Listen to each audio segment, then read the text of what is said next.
Hello everybody, it is Al Knight, it is Brony time, and welcome back to Miles Edgeworth Investigations. When we last left off, we just tore down Mr. Portsman's alibi, but we still yet to have proof that he was here when we say he was. So that's what we're about to do here.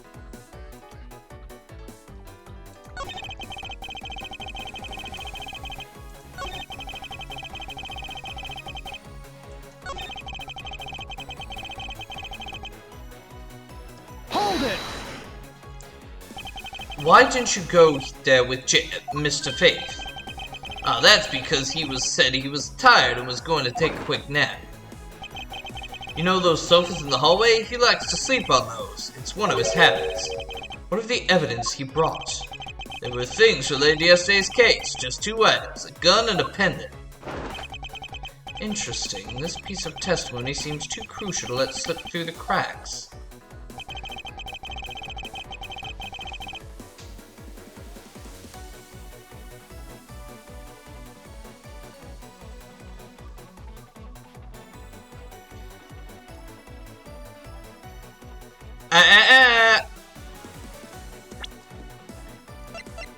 The note says that he left 3 pieces of evidence. Objection!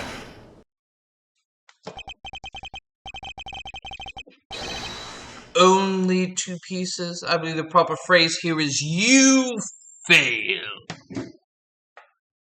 Wonder if that is a reference to that. Excuse me? You fail as a prosecutor, Mr. Portsman, as you intend to keep evidence hidden from me.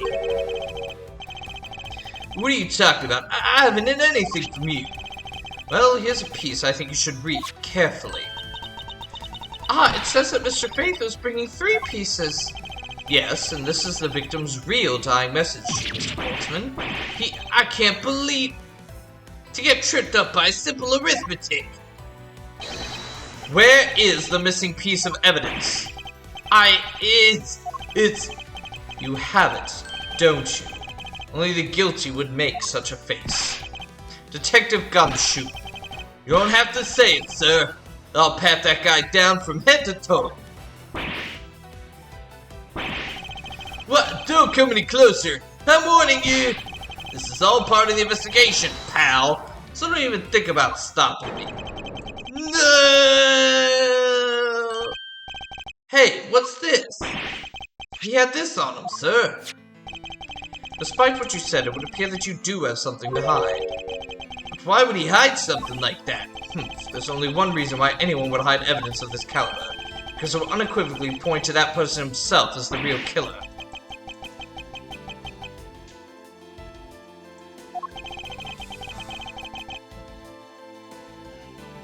Let's examine this videotape in a little more detail.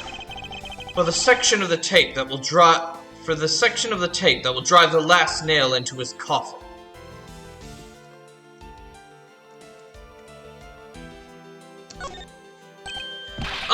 That's blood, isn't it? Yes, and I believe this is what the good prosecutor was trying to hide from us. This blood is still fresh. You mean this might be Detective Faith's blood? No, you got it all wrong. No amount of denial can save you. We have but to run a blood test to find the truth. You told us that you had received evidence from the victim earlier. Now you tell us when and how did the victim's blood find its way onto this video? Yeah, it's totally suspicious. Was it at the moment of his death? Did Detective Faith have this videotape on his personage when you killed him? You know very well there's no way to prove that. Not even if we were to examine this tape for fingerprints. If I had to take a guess, I'd say that the only ones on here would belong to murderous you and Mr. Faith. No, impossible,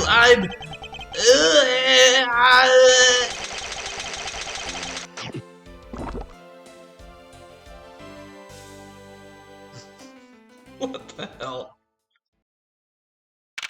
He would have choked on that damn thing. Mr. Portsman has been placed under arrest for the murder of Detective Buddy Face, sir. Very good. And the results we got back from the lab techs on the tape turned out to be real solid, sir. The blood work came back and it was definitely Mr. Face blood on there. And as a bonus, they were able to lift a few of Mr. Face's fingerprints as well. Thank you so much, Mr. Edgeworth. I still can't believe I got to see your cool deduction skills outside the courtroom. I'm impressed beyond words, sir. It was nothing. I'm just sorry you got caught up in the murder in my office. Please accept my apologies. Oh, it was nothing, really, compared to what I've been through, I mean. I consider myself lucky that this was only a burglary and a murder this time, sir. If it had been a hold-up or a hostage situation, I'd have thrown my hands up in the air. I think I'm finally rising up from goddess of misfortune to just an unlucky person. Something tells me we should have hired a different person for security detail. You know something, sir? That Mr. Portsman really was one corrupt prosecutor. Why would you say he was corrupt? Well, I heard that there was a number of suspicious things related to his court cases. There's even rumors about some of the evidence he uses is forged, sir. Forged evidence, huh? And they say he even decided not to prosecute a few cases for some really vague reasons. Well, that guy was a complete disgrace to the entire profession. He never did get around to asking what his reason was for breaking into my office. Yeah, whatever we got near that topic, he just clammed up. Although we can be pretty certain that it was to steal something. This is just between you and me, sir, but there's a rumor that some sort of huge organization is involved behind the scenes.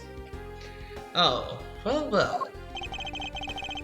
Mr. Portsman not willing to divulge anything certainly lends credence to that rumor. It would seem that we haven't heard the last of this. Huh? The Mr. Portsman isn't the bad guy? I didn't say that, but rather that there are still many more mysteries for us to solve. For example, we still haven't figured out the significance to this piece of evidence.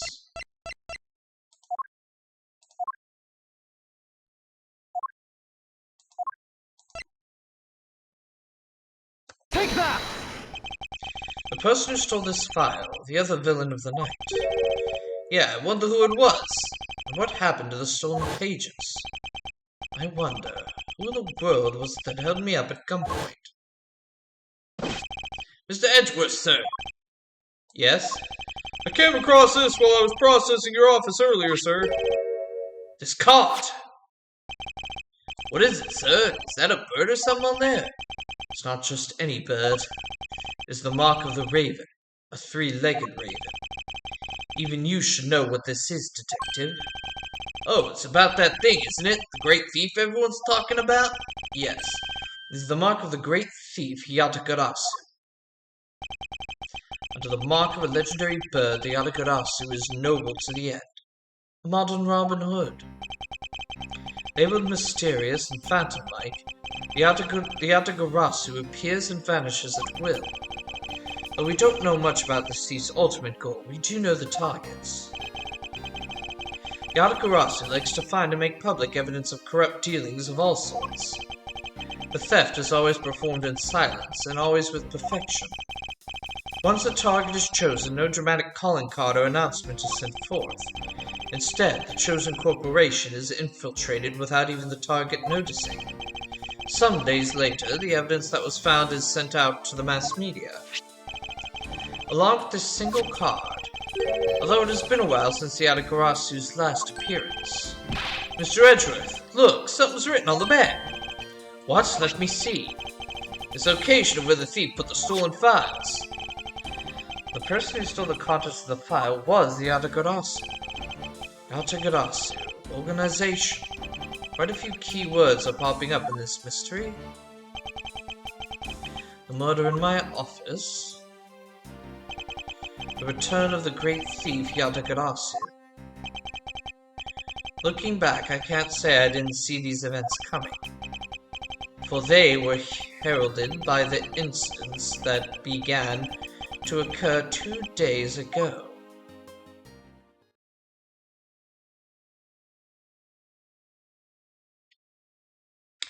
Well, that's the end of the first episode, everybody.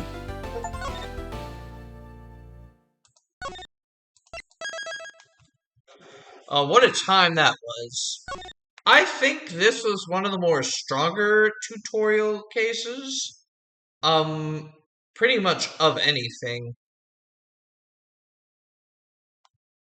I mean, the other ones felt a little too dragged out with a lot of silly nonsense, but this one felt, a decent length, at least to introduce us to everything that the story is based on.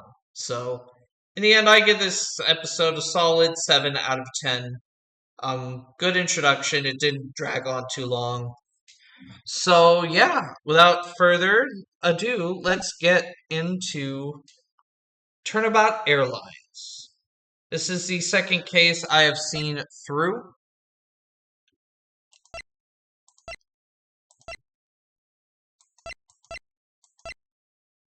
Start the episode.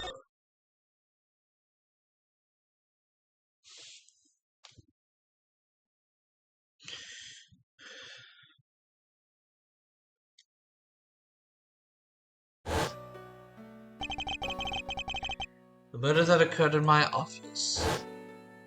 The return of the great thief Yatagarasi. Thinking back, everything began on that fateful day 2 days ago.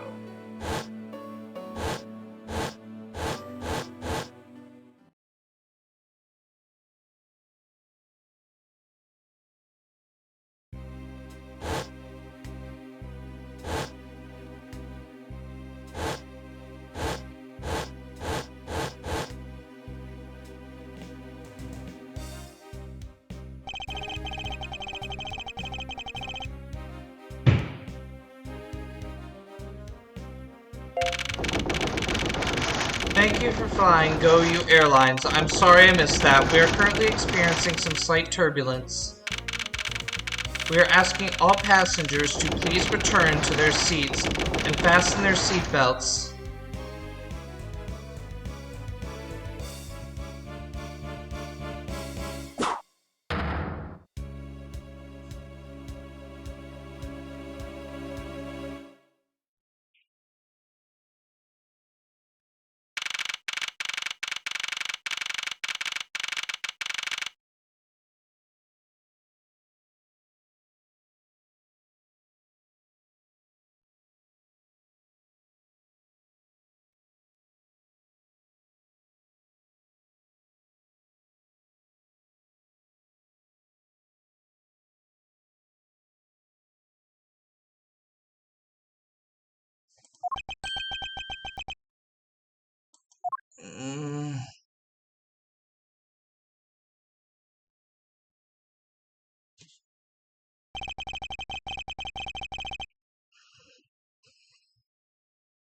Why do I feel like I just woke up from a horrible nightmare? 15, huh? So I was out cold for about 10 minutes. Huh. Slight turbulence indeed. Ladies and gentlemen, we are currently experiencing some slight turbulence. For your safety, we ask that you return to your seats and fasten your seat belts. Gosh, why is this so slow?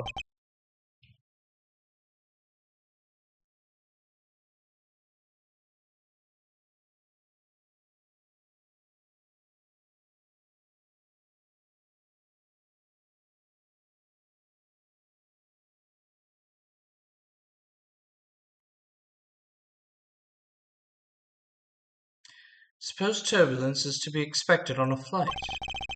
Though admittedly, I'm less than comfortable with anything resembling earthquakes. What's this? A travel wallet? But it's not mine. How did someone else's travel wallet wind up in my pocket? Ugh, my head. Why won't this headache go away? I'll take care of this travel one later, or hand it off to an attendant. From earthquake-like turbulence to an elevator.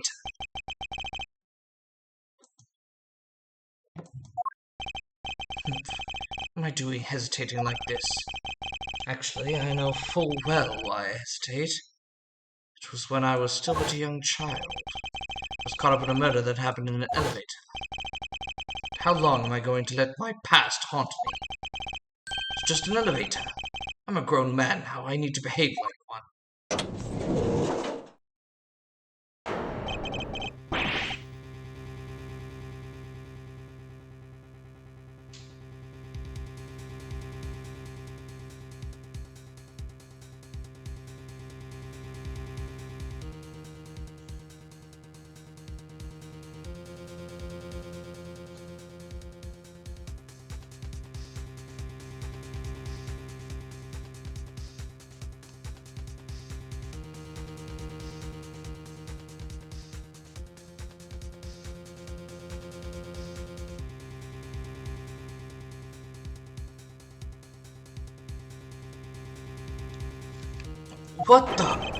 What in the world happened? I'm sorry, you guys.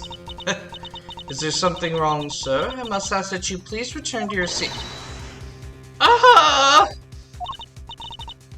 He's dead. Please calm down. We mustn't jump to conclusions without all the facts. What's wrong? Did something happen? You murderer! What? No! You have it all wrong. It wasn't me.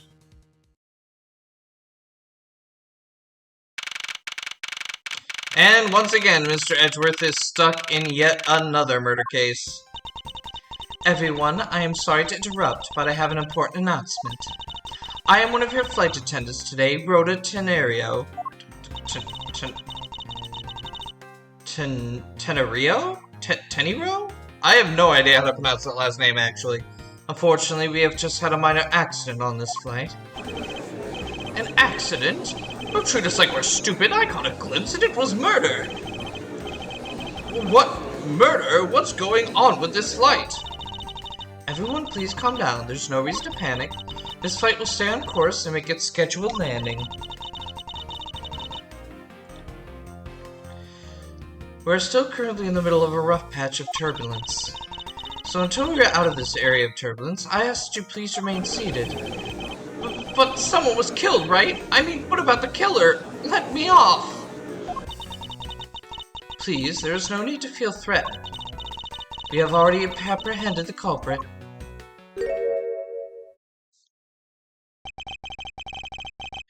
I ask that everyone please remain calm. What is he talking about? Why should we remain calm? My name is Miles Edgeworth. I'm a prosecutor, and I assure you I am not the killer. Ha! Being a prosecutor doesn't make you capable of murder, buddy. Now you listen here. I am not the killer. I simply found the body. So you say, however. I am sure that you are the perpetrator of this crime. I swear on my honor as a professional flight attendant. Oh, is that right? I know what I saw. And there's even very strong incriminating evidence to back me up. What kind of incriminating evidence is she talking about? We already alerted the proper authorities at our destination. Until we land, you will remain in our custody by the powers vested in our captain. I am very sorry, but please understand our situation. The situation? I'm so with mind in the direction it's going in.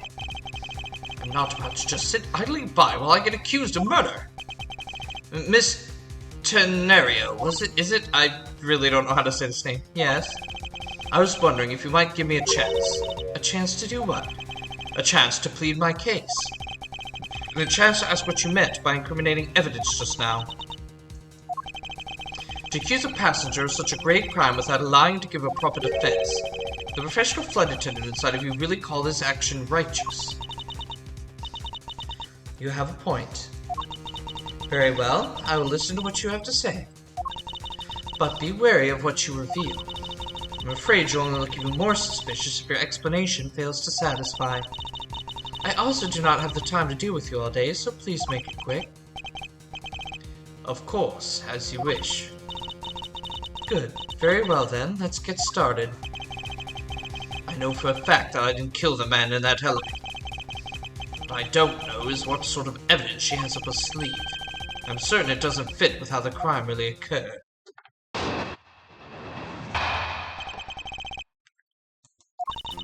I swear to tell the whole truth as a professional flight attendant. Unfortunately for you, Mr. Edgeworth, I am certain you are the killer. The scene I saw in front of the elevator. I picture you standing there with fresh blood dripping off the murder weapon. So, if you would please cooperate, we'll turn you over just as soon as we land. That's it? That's her evidence? I don't think you could ask for a more perfect witness testimony. Girl, you have no idea what the fuck you're talking about. Wouldn't you agree, Mr. Edgeworth? Not really, it's hardly perfect when there's a gaping hole in it.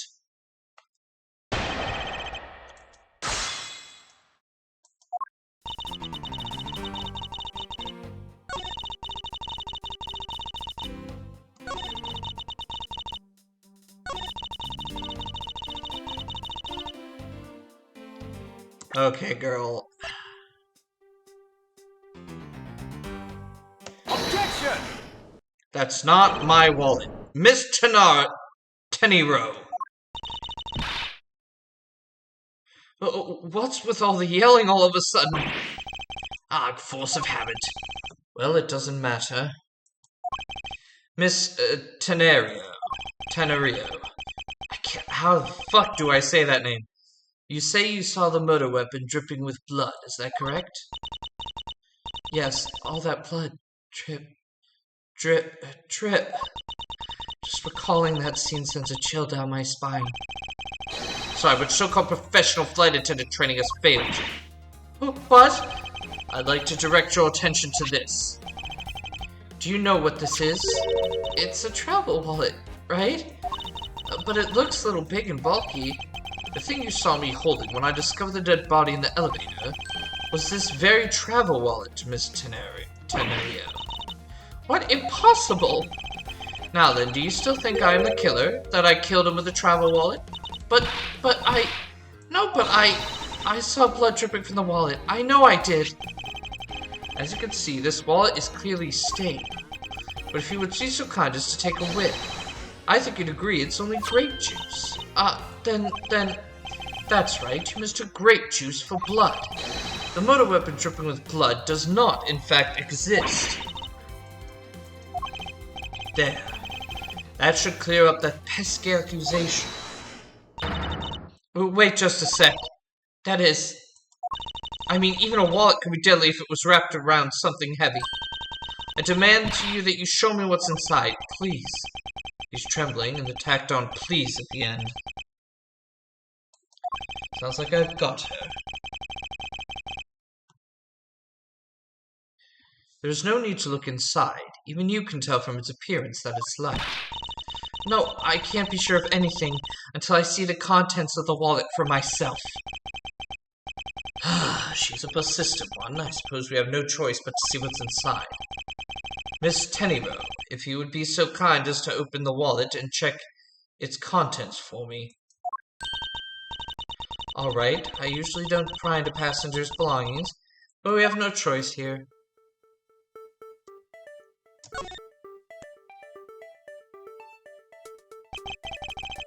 It seems this passport is all that's in here. Republic of Virginia? Well, isn't that interesting? The Republic of Virginia. Where have we heard about that country before? As you saw, there was nothing but a passport inside.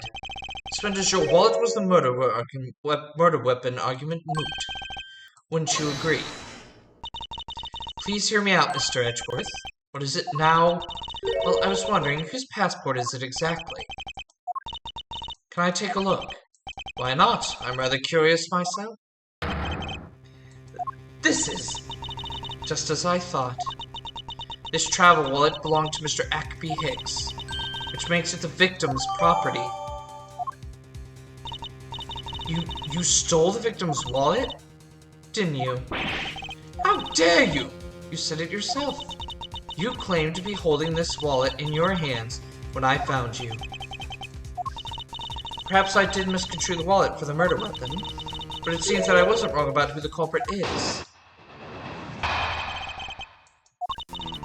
As you claim, the murder weapon is not the travel wallet. However, it is something you stole from Mr. Hicks after you were done with the vile deed. I find it hard to believe myself, but your motive was very simple. You were out to steal Mr. Hicks' money, weren't you? So even though I didn't have the murder weapon on me, you still suspect me, I see. You stood up at the crime scene with the victim's wallet in your hands. How can I turn a blind eye and not suspect you of foul play?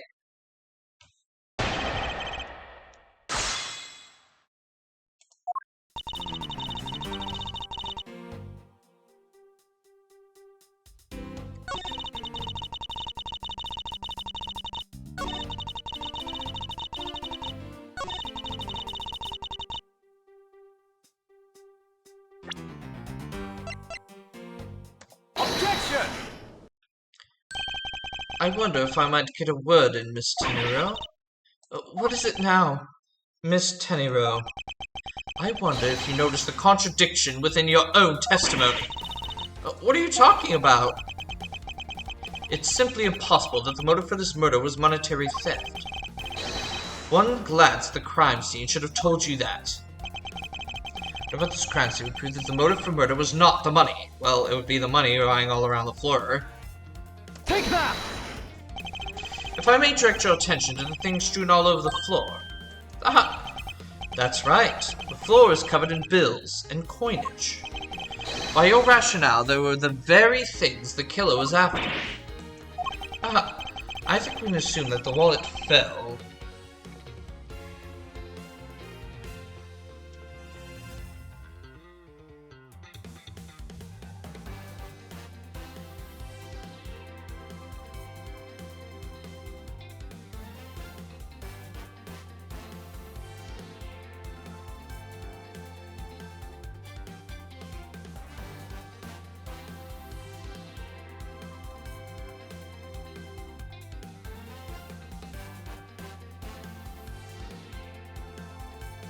I think we'd assume that the wallet fell during the victim's struggle with his killer.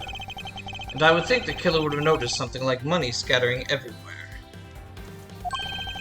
Furthermore, as you can see, there was no effort made by the killer to gather the money.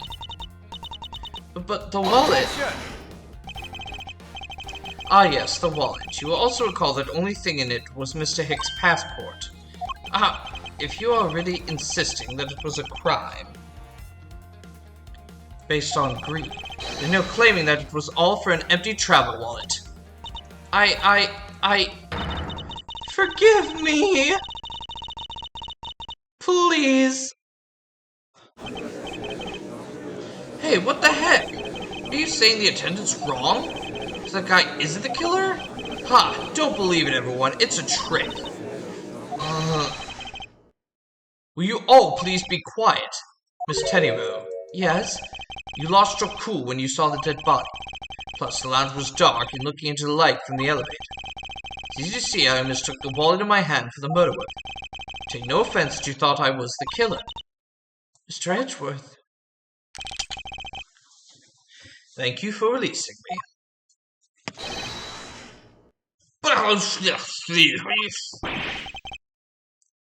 What is it now?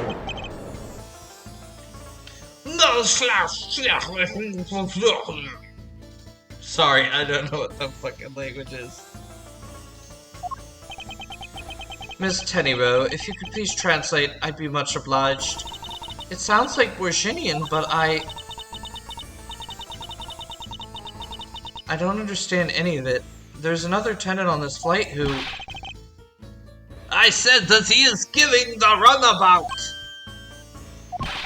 I don't require an interpreter. I speak English just as well, see? You, the attendant. Yes, sir. I want this person to be under arrest until we arrive at the airport.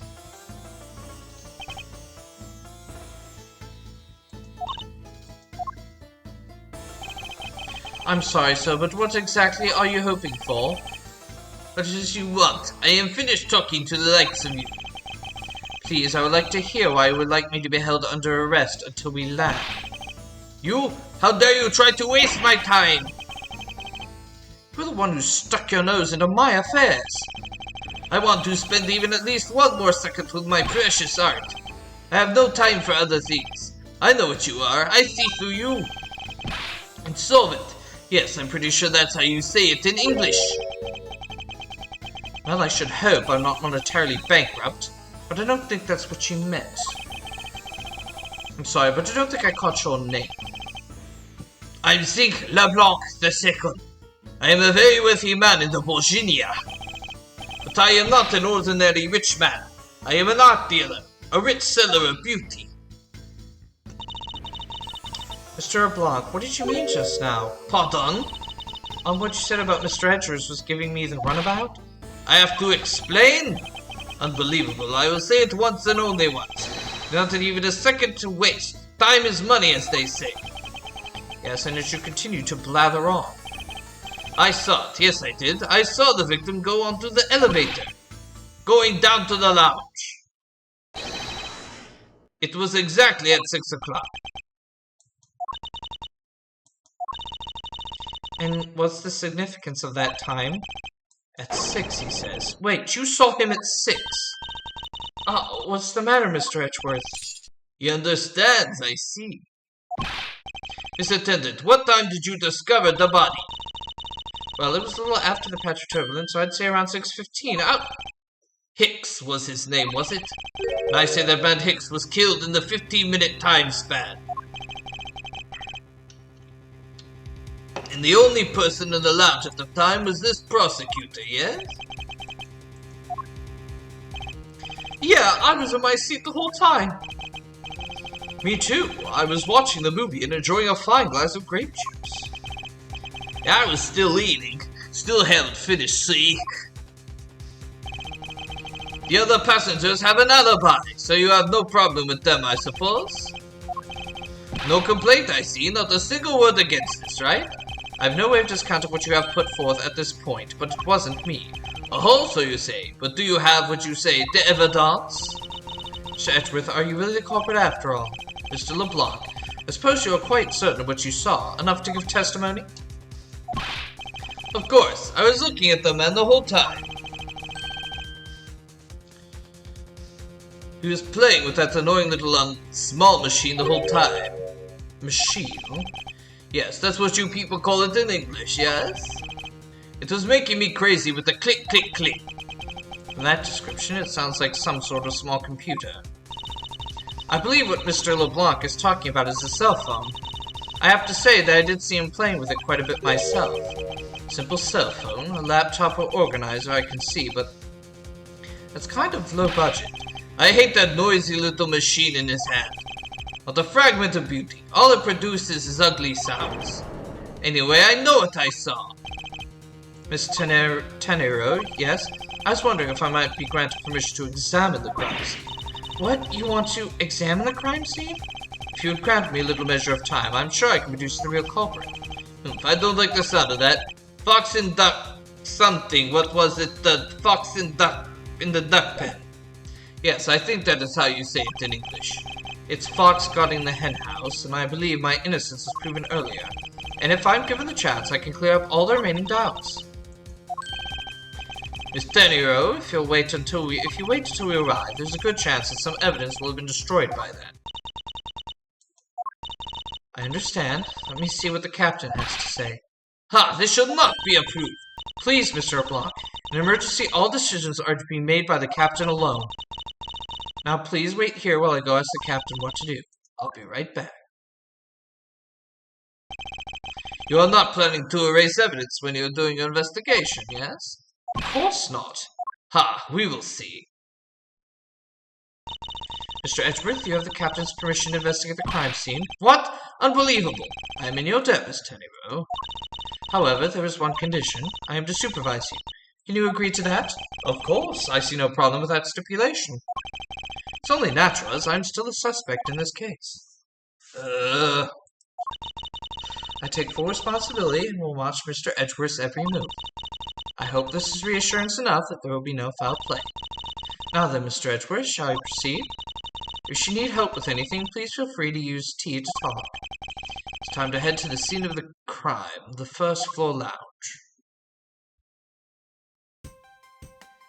Okie dokie. I went a little over just because there was some periods of dead air. Sorry, I got distracted. Something important. But yeah. So here we are. We have begun the second case.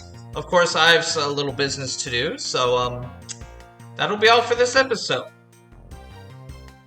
Thank you all for watching. Please leave a like, comment, and subscribe to Brony Time for more content, especially more Miles Edgeworth investigations.